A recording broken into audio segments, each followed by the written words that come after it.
Howard Stern Show.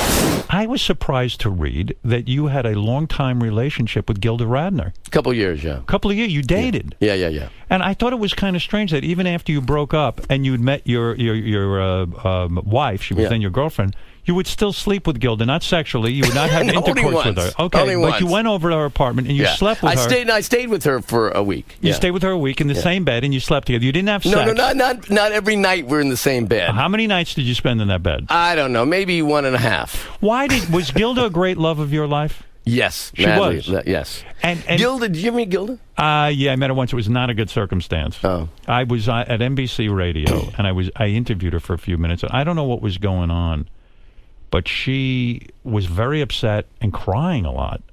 During the interview? During the interview, and then she got up. Is it something you said, or is it just she was crying? I don't think so. I think I came off like I was insane. And I regret that. We were talking about regrets before. I regret this because I was such a fan. Yeah. But I was also a lunatic. I think I was certifiably insane back in those days. I just think it was, we were excited to see her, and there was a lot of, maybe she read it as, insincere, but we were really enthusiastic. Right. And she was stunned by the What year was it? How long ago? Oh, this was like 1981 or something, or 82. Yeah, a long time ago. But getting back to Gilda, because I had Bill Murray in here. He dated Gilda. Yeah. And then, did you date her after Bill or before? Before Bill. And you say she was a great love of yours. Yes. And the relationship went on for how long? We went out for about 2 years, but we'd break up for, a month or something. What went wrong? Was there a time you were considering maybe proposing? Gilda was 4 years older than I was. Right. And I, again, didn't quite understand how if you had talent and if you had, she even had family money. Right. And you had, and everyone, I'm telling you, Howard, if you were at a party, Robin, and Gilda walked in, every guy wanted to go out with her. Wow. And every woman wanted to have her as a best friend. She just had an amazing power. She had that quality. Yeah. And but so I didn't understand how, if you had all these gifts, how you couldn't always be happy.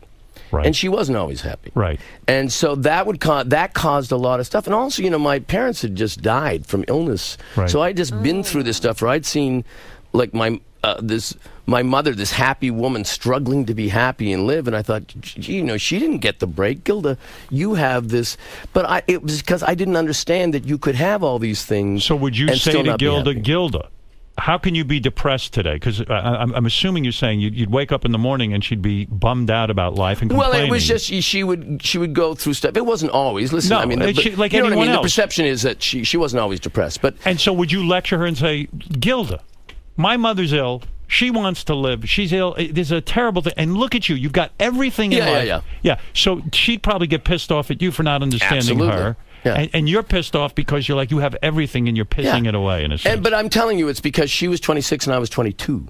Right. And that's a big thing at that age where you don't know. At 26, I might have understood women a little more. Was she a star already at 26? Was she? No. It was before Saturday Night Live. This is before Saturday Night Live. I see. And so you were, in a sense, both struggling. Yeah. I remember one time Paul was the first person to go to New York. He was going to play in something, a magic show or something. Right. And we phoned him up, and Gilda said, we were in the kitchen, and Paul, what are New York actors like? And Paul would say, I don't know, maybe just because you're my friends or something, but I feel you guys are just as talented. And we went,